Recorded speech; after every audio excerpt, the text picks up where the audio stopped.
అందరికీ నమస్కారం అండి. 100 గొడ్లను తిన్న రాబందు కూడా ఒక్క గాలివానికి పడిపోతుంది. ప్రస్తుతం ఆంధ్రప్రదేశ్లో అదే జరుగుతుంది.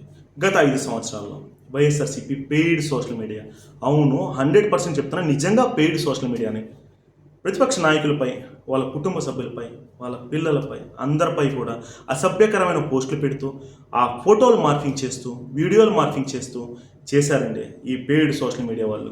ఈరోజు వాళ్ళు చేసిన తప్పులకు గాను ఈరోజు శిక్ష అనుభవిస్తున్నారు. ఒక్కొక్కరుగా జైలుకైతే వెళ్తూ ఉన్నారు. వీళ్ళందరి సంగతి ఇలా ఉంటే ఇంకొకడు ఉన్నాయండి. అతని పేరు ఏంటంటే మన సైకో రామ్ గోపాల్ వర్మ.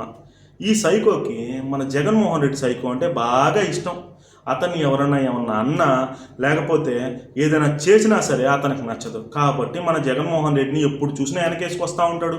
ఏ సోషల్ మీడియాలో ఇంటర్వ్యూస్లో అయినా చూడండి, జగన్మోహన్ రెడ్డి నేను అభిమానించిన నాయకుడు అంటాడు. ఎందుకంటే ఒక సైకో అంటే ఇష్టం. ఈరోజు మన రామ్ గోపాల్ వర్మ గారికి కూడా నోటీసులు ఇచ్చారంట. 4 రోజులు టైం కావాలంట. 4 రోజుల తర్వాత అయితే వెళ్తాడు. అక్కడికి వెళ్ళాక పోలీసులు సకల మర్యాదలతో రామ్ గోపాల్ వర్మ గారిని ట్రీట్ చేస్తారు. ఆ ట్రీట్ చేసే విధానం ఎలా ఉంటుందో మనందరికీ కూడా తెలుసు. కొద్దిగా జాగ్రత్త అండి. అతనికి 62 సంవత్సరాలు. మరీ అంత మర్యాద చూపించమాకండి, చాలా ఇబ్బంది పడిపోతాడు.